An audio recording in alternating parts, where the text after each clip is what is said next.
내가 이 나라 민족의 한 시민으로 어떤 마음으로 남은 삶을 살까?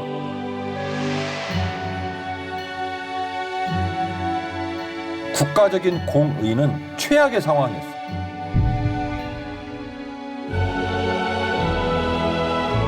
그렇게 나 진짜 아무도 돌아보지 않는 사람을 통해서 이렇게 큰 역사를 이루시는구나.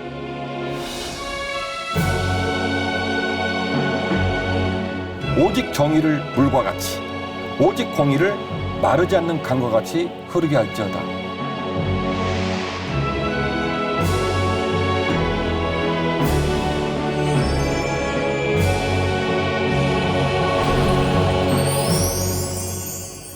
준 씨 잘 지내셨죠? 네, 목사님 보고 싶었어요. 맞아요. 벌써 7월이 되었어요. 우리가 이제 덕유피를 찍고 한 해 한 해 해가 더워가면서 덕유피도 익어가고 또 많은 시청자들이 은혜를 받으시니까 얼마나 감사한지 모르고 이제 하반기도 덕유피와 함께 더 아름답게 무르익어가는 소중한 시간 되었으면 좋겠어요. 아멘. 아니 저희 아버지께서 그러시더라고요. 요즘 촬영을 안 하네요. 그래서 아니에요, 해요 아버지. 그러니까 방송 시간대에 안 나온다는 거예요. 그래서 제가 깜빡하고 아버지께 말씀을 못 드렸는데 혹시라도 저희 시청자분들 헷갈리실까 봐 저희 덕이피가 이제 방송 시간대가 목요일 오전 9시로 변경이 됐습니다.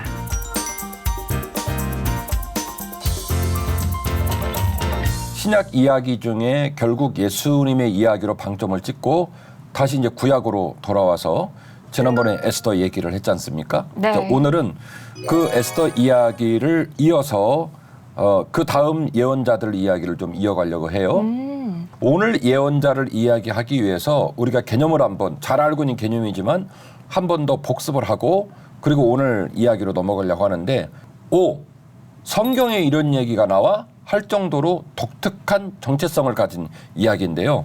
카드 한번 보실래요? 네, 제가 읽어도 돼요? 영어로 읽어요. 영어로. 노블레스 오블리주. 예, 노블레스 오블리주. 한국말로 풀어놨죠? 뭐라고 써 있죠? 높은 사회적 신분에 상응하는 도덕적 의무. 예, 노블레스 오블리주는 많은 사람들이 알고 있는 얘기예요. 그리고 네. 정치권에서도 얘기를 하고 종교인들도 얘기하고 사회적 지도자들도 얘기를 하고 특별히 유럽적인 문화적 배경에서는 이 노블레스 오블리주 얘기를 많이 합니다. 네. 유럽에서는 그 이유는 뭐냐면 뭐 여러 가지 노블레스 오블리주의 기원을 말하는 경우가 많은데 그 이야기가 유럽에서 시작이 됐다라고 보기 때문입니다. 좌우당 간에 요 단어부터 좀 정리를 하면 노블레스라는 말은 뭐냐면 고귀한 신분이라는 뜻이에요. 네. 노블레스 오블리주라는 말은 책임이 있다라는 말이에요. 그러니까 합쳐서 말하면 고귀한 신분에는 존귀한 신분에는 그 신분에 따르는 뭐가 있다? 책임이 있다. 의무가 있다. 이런 뜻이 노블레스 오블리주라는 뜻인데요. 이런 경우는 언제 쓰는 경우를 들어봤어요? 보통 재벌 총수가 이제 사회에 환원할 때, 맞아. 네, 그럴 때 많이 쓰는 표현이죠. 예, 그때도 노블레스 오블리주라는 말을 썼고 로마 같은 경우에 로마의 원로들의 숫자가 결국 숫자 비율이 막 틀어집니다. 틀어지는 이유가 뭐냐면 그 원로원에 들어있는 리더들 중에 특별히 장수들 같은 경우에는 로마가 전쟁을 많이 하고 땅을 많이 넓혀가잖아요. 그 전쟁적 상황이 벌어질 때 누군가 책임을 져야 될 때 그들이 관복을 벗고 어디로 나간 거냐면 전쟁터로 나가게 되고 이전 회차에서 녹화할 때도 언급을 했습니다마는 우리가 멘토라는 얘기를 했던 것도 네. 결국 노블레스 오블리주의 전형적인 예가 될 텐데 그런 경우를 많이 봤을 거예요.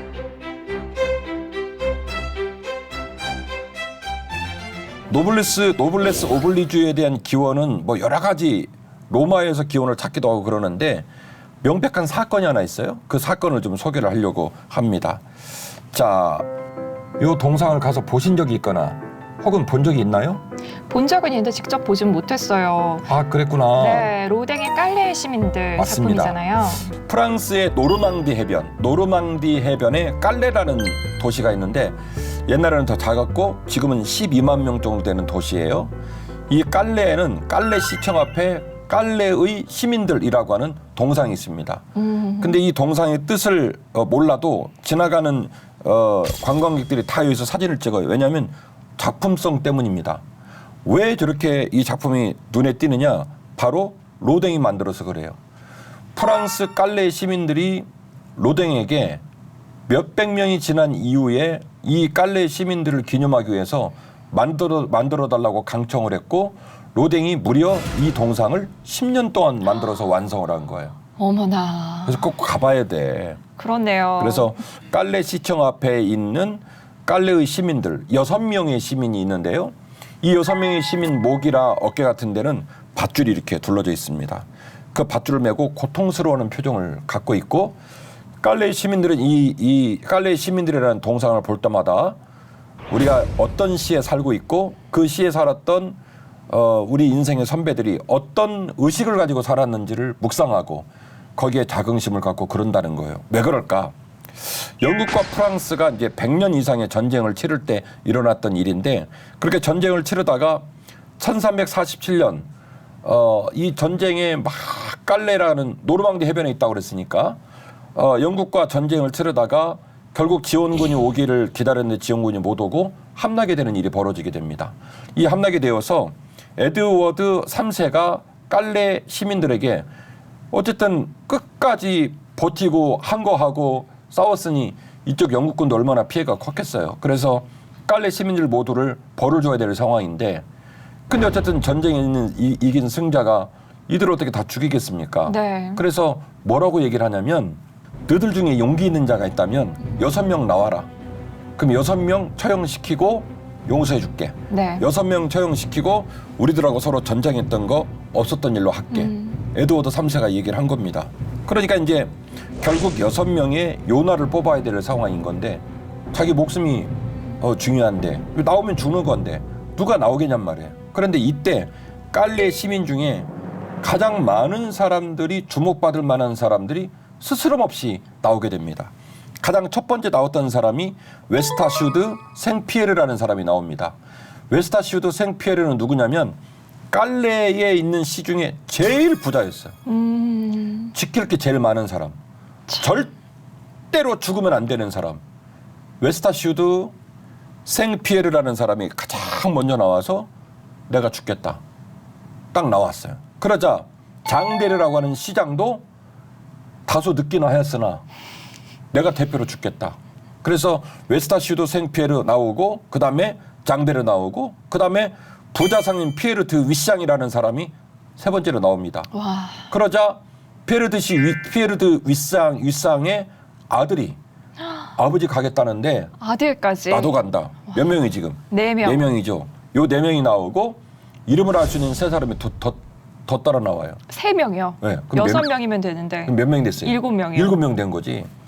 7명이 시민을 위해 죽겠다는 거예요. 그래서 이제 옥신각신하는 거예요. 그럼 누구를 뺄 거냐? 근데 사실은 상 받으러 나온 게 아니라 죽으러 나온 상황인 그쵸. 거니까 어머나. 죽겠다는 사람을 빼기가 얼마나 어려워요. 제비를 뽑겠어요? 그러자 이 웨스타슈드 생피에르가 이런 기발한 제안을 합니다. 다 집으로 가자.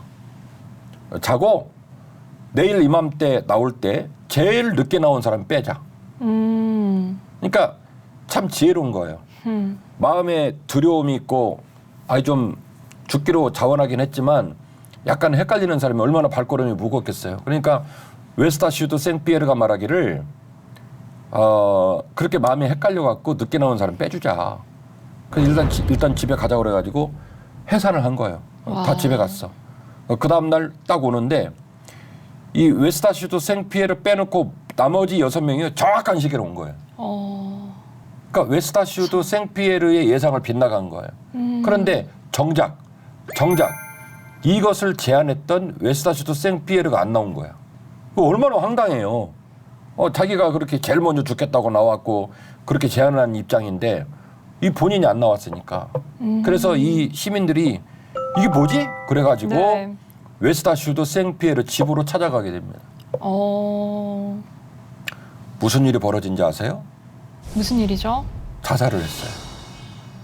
어머나. 그러니까 이 웨스타슈드 생피에르가 그런 제안을 한 이유는 서로 목숨을 내놓겠다고 말하는데 이 상황에 누구를 빼겠어요? 여기서 빼면 그 사람은 불명예스러운 사람이 되는 거고 그렇다고 해서 상 받는 자리도 아니고 이거 어쩔 수 없는 자리니까 이 웨스타슈드 생피에르가 해산을 제안하고 집에 가서 그가 생각한 건 그거예요. 내가 죽어서라도 내가 죽어서라도 나머지 6명의 명예를 지켜주고 싶다. 참 대단한 사건이에요. 그래서 웨스타슈드 생피에르가 스스로 목숨을 끊는 일이 벌어지게 되어지고 그럼 나머지 6명은요? 그러니까 그 모든 것을 나머지 6명과 시민들이 보고 우리 고향말로 팔딱팔딱 뛰는 거죠. 얼마나 기가 차겠어요.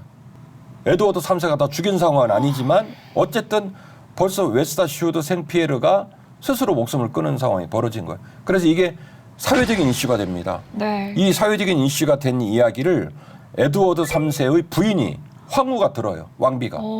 왕비가 듣고 그때 임신 중이었는데 에드워드 3세를 찾아가서 강청을 합니다.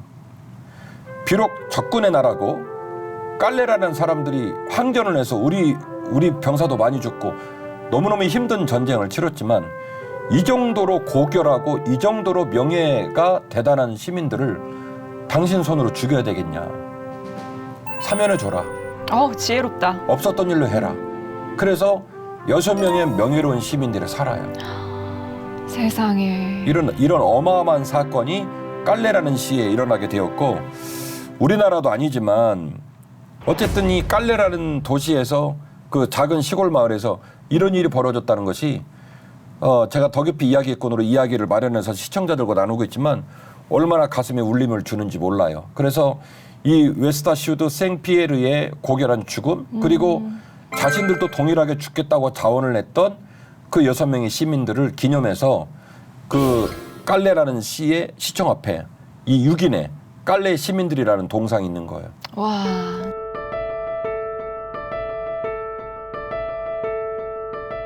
저는 성경을 이야기로 들려드리는 이야기꾼이거든요. 네. 근데 뜬금없이 깔레 시민들을 이야기하고 노블레스 오블리주 이야기하고 그랬거든요.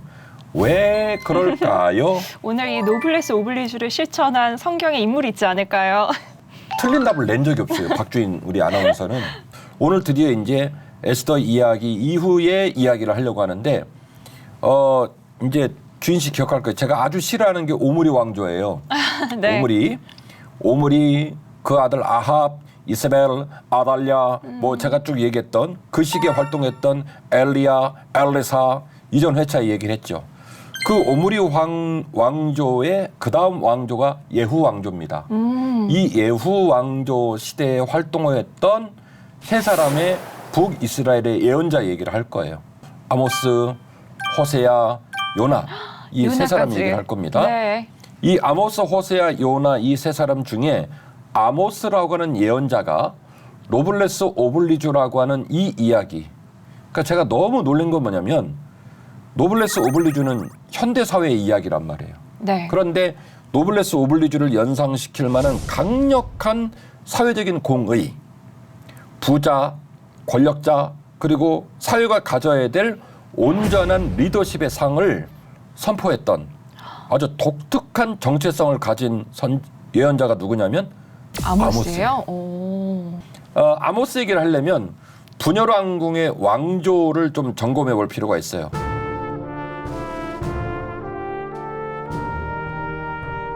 이 조병호 박사님이 이 분열왕국 시대의 일을 도표로 너무너무 잘 정리를 해놨어요. 오. 그 정리한 거를 시청자들하고 직관적으로 정리한 걸 한번 보려고 합니다. 좋습니다. 자, 지금 보이시죠? 네.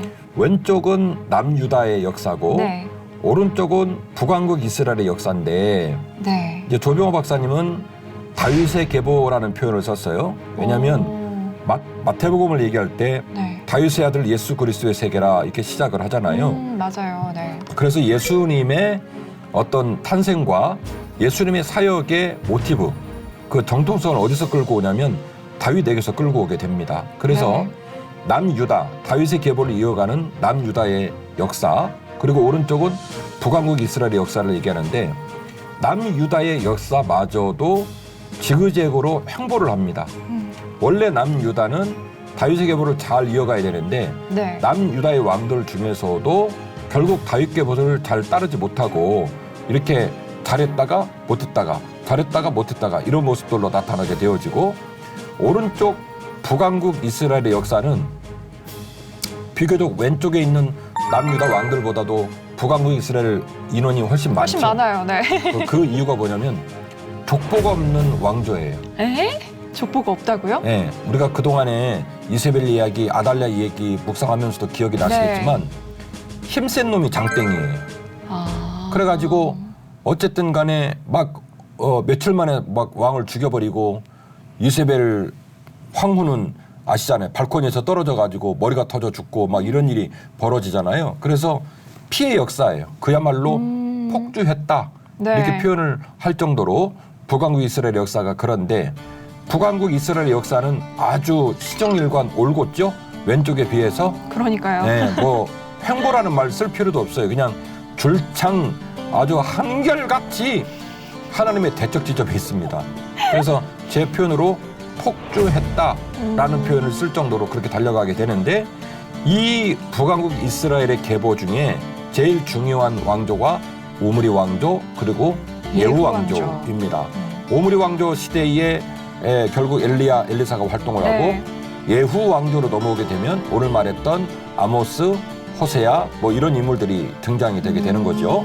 아사 왕이나 여호사밧이나 요아스나 히스기야 이런 인물들만 남유다 왕들 중에서도 다윗의 계보를 잘 이어간 경우이고 네.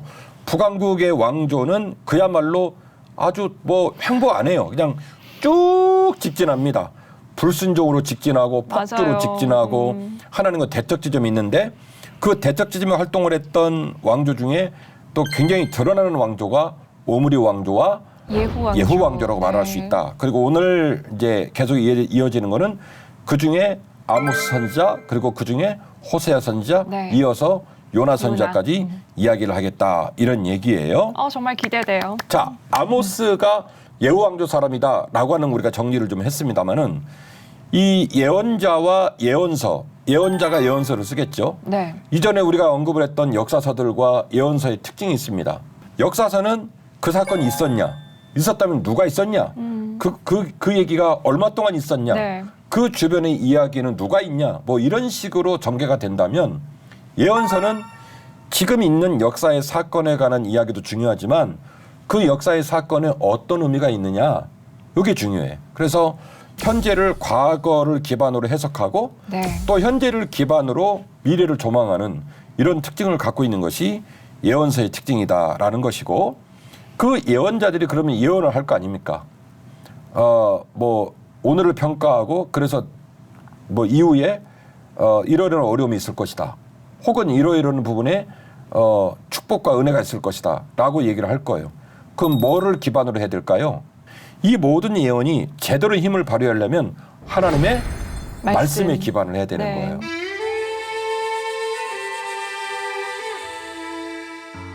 여호와께서 이와 같이 말씀하시되 유다의 서너 가지 죄로 말미암아 내가 그 벌을 돌이키지 아니하리니 이는 그들이 여호와의 율법을 멸시하며 그 율례를 지키지 아니하고 그의 조상들이 따라가던 거짓 것에 미혹되었음이라. 아멘. 아멘. 아무튼 말씀 잘 낭독해요.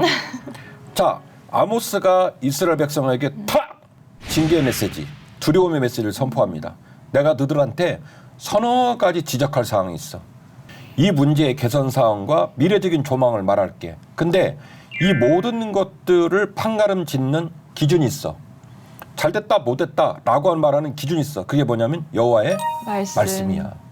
너희들이 여호와의 말씀 율법으로부터 떠나 있기에 내가 이 얘기를 지적할 거야. 이 얘기를 하는 거예요. 자, 제가 이 본문으로 시작을 하는 이유가 있어요. 예언자들의 신분의 특징을 말하려고 하는데요. 보통 예언자들은 왕족에서 나오거나 혹은 제사장 계열에서 나왔어요. 그러면 백성들이 그 얘기를 들을 때 명분이나 공신력이 있었겠어요? 있죠. 일단 왕족이 말을 하는 거기 때문에 또는 제사장 계열에서 말을 하는 거기 때문에 어쨌든 말하면 일단 들으려고 하는 자세가 있는 거예요. 그런데 놀라운 사실은 아모스는 평민 출신입니다. 그것도 양치는 사람이었어요. 그러니 벌써 주인 씨 반응이 나오잖아요. 힘들었겠다 이러잖아요. 그 사람 말 들어요, 안 들어요? 안 들었을 안 것 듣지. 같아요. 그럼 목사님, 아모스 이전에도 아모스와 같이 평민 출신이었던 예언자가 있었나요? 거의 없죠. 거의 다 왕족들이거나 혹은 제사장 계열들이 얘기를 하게 되어지는데 선지서가 예언서가 소선지서가 있고 대선서가 있다, 예언서가 있다고 얘기를 했는데 제가 말씀드리길 그것은 경중의 차이가 아니라고 그랬죠. 경중의 차이일 수 없다. 우리 신자들이 볼 때는 양이 길으니까 이건 대선지서니까 중요하고 짧은 거 요나서는 4장밖에 안 돼요. 그러면 별로 안 중요하겠다. 그러면 안 된다고 그랬어요. 소선지서와 대선지서를 나눈 기준은 딱 하나예요. 분량. 메시지 위중이 아니에요. 그래서 구조상, 편의상 양으로 구분해 놓은 거예요. 양이 많으면 대선지서, 양이 적으면 소선지서.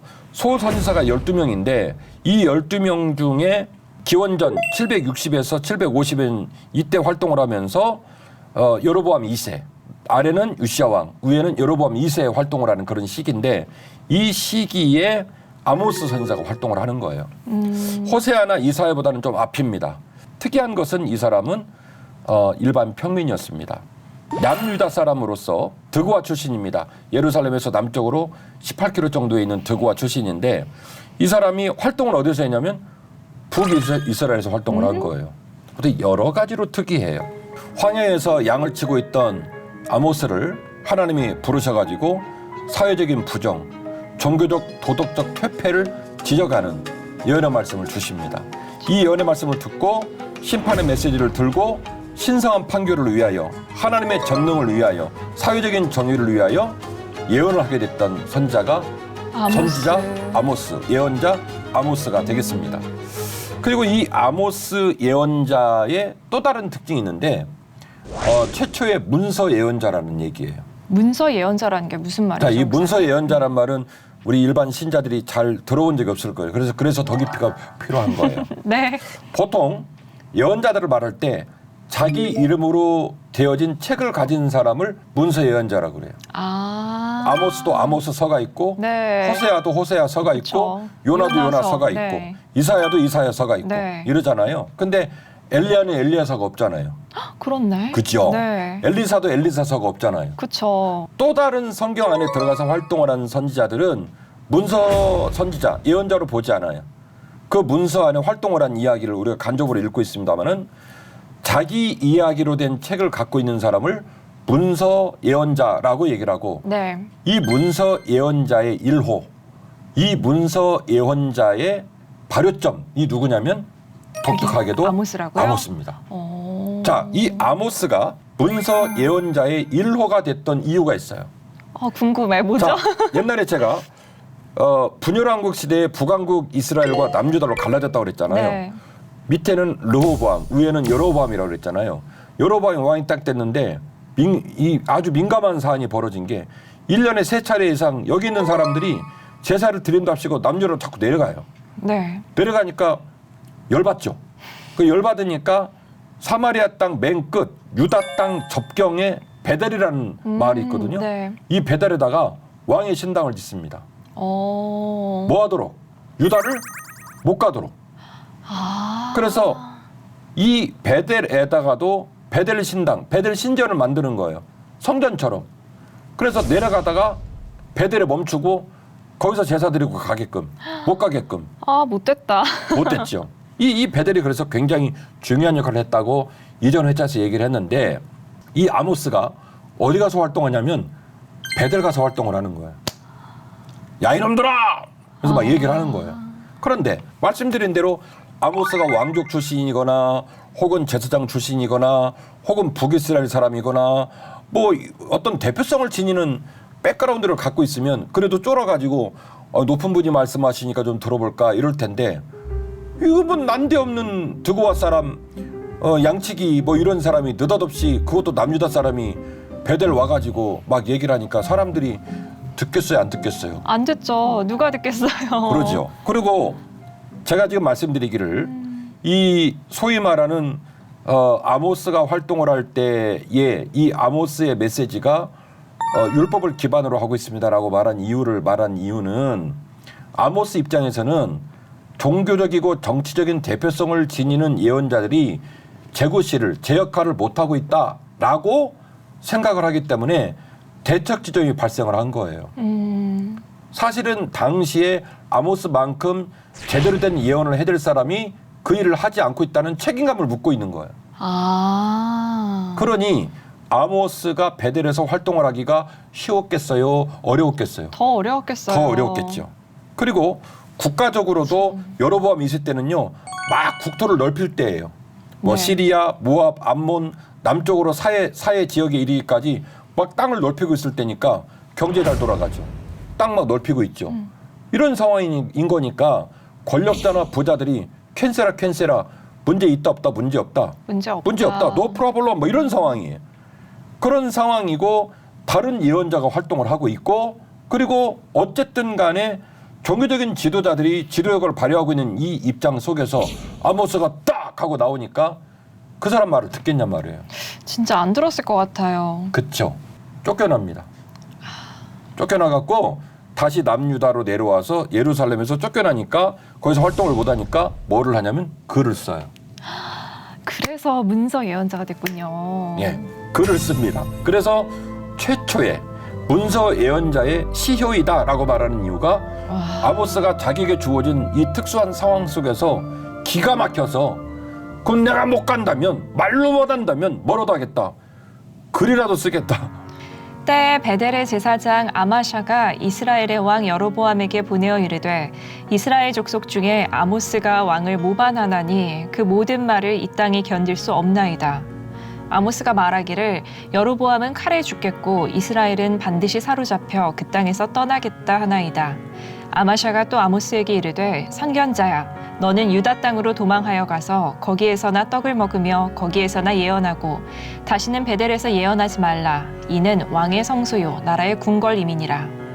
아모스가 아마샤에게 대답하여 이르되 나는 선지자가 아니며 선지자의 아들도 아니라 나는 목자요 뽕나무를 재배하는 자로서 양떼를 따를 때에 여호와께서 나를 데려다가 여호와께서 내게 이르시기를 가서 내 백성 이스라엘에게 예언하라 하셨나니 이제 너는 여호와의 말씀을 들을지니라. 네가 이르기를 이스라엘에 대하여 예언하지 말며 이삭의 집을 향하여 경고하지 말라 하므로 여호와께서 이와 같이 말씀하시기를 내 아내는 성읍 가운데서 창녀가 될 것이요 내 자녀들은 칼에 엎드러지며 내 땅은 측량하여 나누어질 것이며 너는 더러운 땅에서 죽을 것이요 이스라엘은 반드시 사로잡혀 그의 땅에서 떠나리라 하셨느니라. 아멘.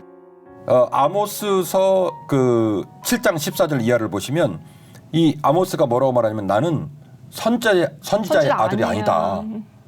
나는 특별한 왕의 아들도 아니다. 자기 신분을 말하는 거예요. 나는 뽕나무 재배하는 사람이고 난 양돌 보는 사람이다. 양 치는 사람이다. 그러니까 제가 얘기했던 게 좀 아주 적나라하게 좀 등장되고 있는 거예요. 베델 성소, 베델에다가 여로보암의 성소 만들었다 그러니까 베델 성소의 대제사장인 아마샤가 활동을 하고 있어요. 지금 있어. 활동을 하고 있어. 근데 남유다에서 누가 올라오는 거냐면 아모스가 올라온 거예요. 아모스가 올라와가지고 활동을 하고는 아마샤가 있는 베델 땅에 들어와가지고 아마샤 완전히 깡그리 무시하고 그리고 이스라엘 왕에 대한 메시지를 선포하는데 이 메시지가 아마샤 입장에서는 참담하여 차마 들을 수 없는 메시지를 선포하는 거예요. 그래서 꼰지르는 거예요. 잃는 거예요. 왕이야! 웬 또라이가 와가지고 우리를 이렇게 힘들게 합니다. 얘 쫓아보내야 돼요. 막 이렇게 글을 쓴 얘기를 지금 읽으신 거예요. 그러니까 이제 아모스가 자기를 방어해야 되잖아요. 네. 아모스가 말하는 거예요. 야, 이 사람아. 내가 여기 오고 싶어서 온 줄 알아? 나는 선지자의 아들도 아니야. 나는 왕족도 아니야. 뽕나무 재배하는 사람이고 양치는 사람이야. 그런데 하나님께서 나를 부르셔서 이 베델까지 와서 말씀을 증거하게 하셨어. 예언하게 하셨어. 내가 온 이유는 이거 하나야. 그렇게 이야기를 하는 거죠.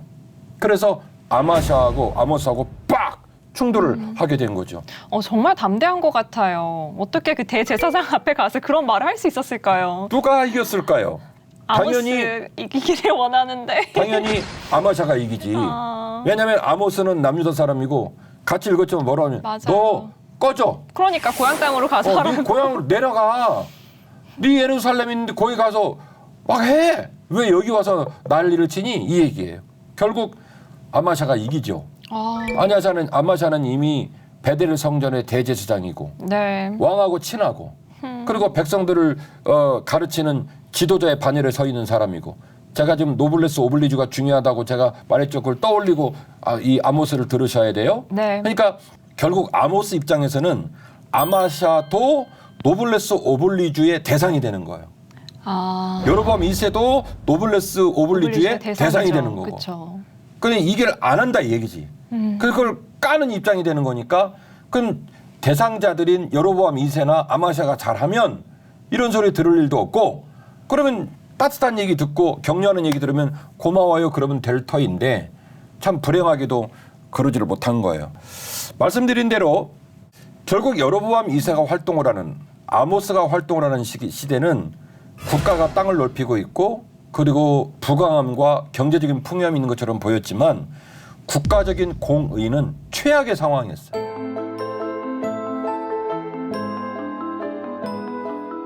부익부 빈익빈이 점점점 벌어지기는 상황이고 네. 가난한 백성들은 굶어 죽는 이런 일이 벌어지니까 하나님께서 탁 누구를 이렇게 세웠냐면 아모스를 일으켜 세운 거예요. 아모스가 가서 이제 드디어 시대적인 고발을 선포하기 시작합니다.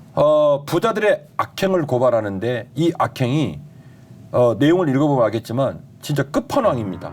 겨울궁과 여름궁을 치리니 상하궁들이 파괴되며 큰 궁들이 무너지리라. 여호와의 말씀이니라. 사마리아의 산에 있는 바산의 암소들아 이 말을 들으라. 너희는 힘없는 자를 학대하며 가난한 자를 압제하며 가장에게 이르기를 술을 가져다가 우리로 마시게 하라 하는도다. 주 여호와께서 자기의 거룩함을 두고 맹세하시되 때가 너희에게 이를지라. 사람이 갈고리로 너희를 끌어가며 낚시로 너희의 남은 자들도 그리하리라. 궁이 있는데 겨울궁이 따로 있고 여름궁이 여름궁. 따로 있다는 거예요. 이 말은 이미 끝장이 난 거예요.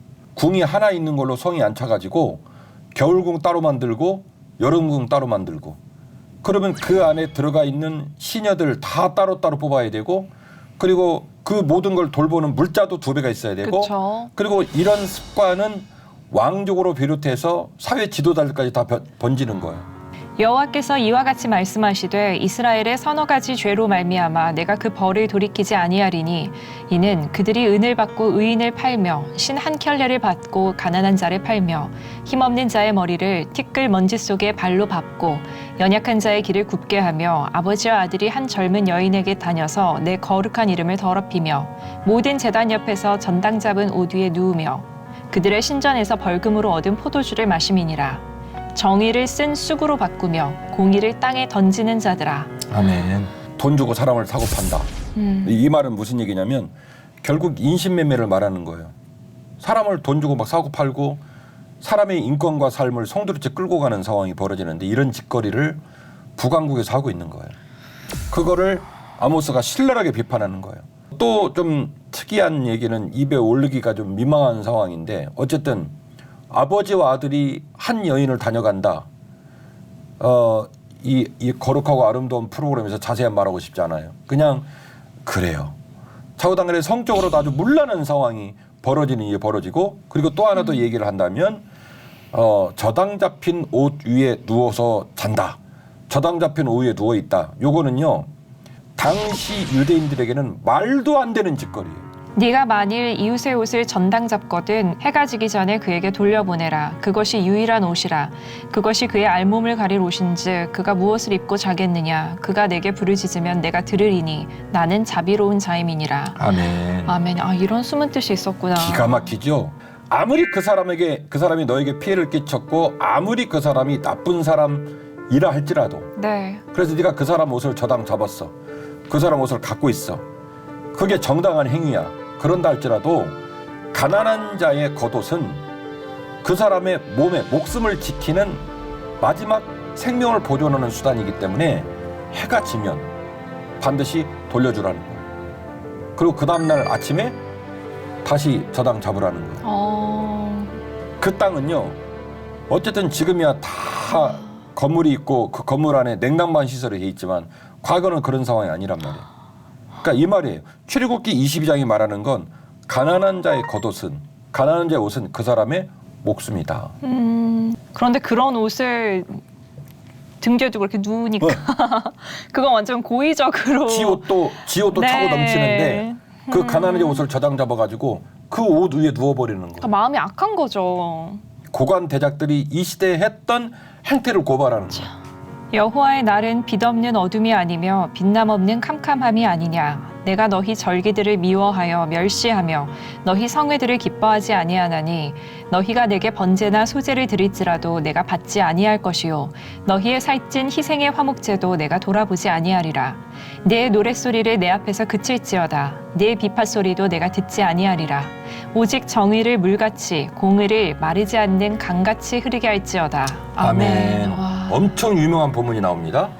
성경 66권 중에 사회적인 정의를 말하는, 부요함과 통치자들의 공의를 말하는 아주 중요한 문장이 나오게 됐는데, 오직 정의를 물과 같이, 오직 공의를 마르지 않는 강과 같이 흐르게 할지어다. 아멘. 어마어마한 얘기예요. 그러니까 정의나 공의를 뭘로 표현하냐면 물로 표현한 거예요. 그 물의 맑음과 그 물의 편만함. 모든 물은요, 정확한 원리를 따라 움직입니다. 모든 물은 부자에게나 가난한 자에게나 권력자에게나 권력이 없는 자에게나 물은 위에서 아래로 흘러요. 네. 같은 높이에 있으면 모든 자가 마실 수 있도록 옆으로 흘러요.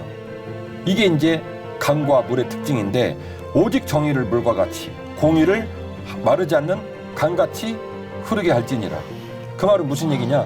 차등을 주지 말라는 거예요. 네. 마르지 않는 강이 되어 모든 대지를 적시는 것처럼 부유한 자로부터 왕으로부터 가난한 자에 이르기까지 모든 사람에게 흐르게 할지어다. 그러니까 노블레스 오블리주를 제가 말하는 이유가 여기에 있는 거예요.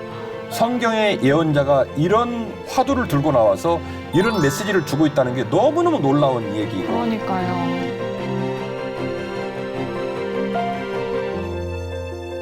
저는 얼핏 아모스 선지자에 대해서 말씀해 주시는데 출애굽 도왔던 모세가 생각이 났어요. 광야에서 부르셨고 양치는 사람이었고 아모스도 아무 무명인이었잖아요. 하나님께서는 참 그렇게 낮은 자, 아무도 돌아보지 않는 사람을 통해서 이렇게 큰 역사를 이루시는구나라는 것과, 또 억압받는 자, 가난한 자, 그런 자들을 향해서 이 아버지의 마음을 갖고 계시는구나, 그런 것들을 생각해 봤습니다. 오늘 너무 말을 안 듣는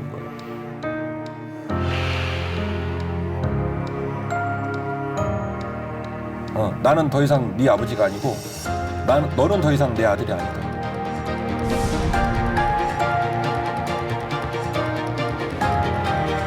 우리가 여호와를 알자. 힘써 여호와를 알자.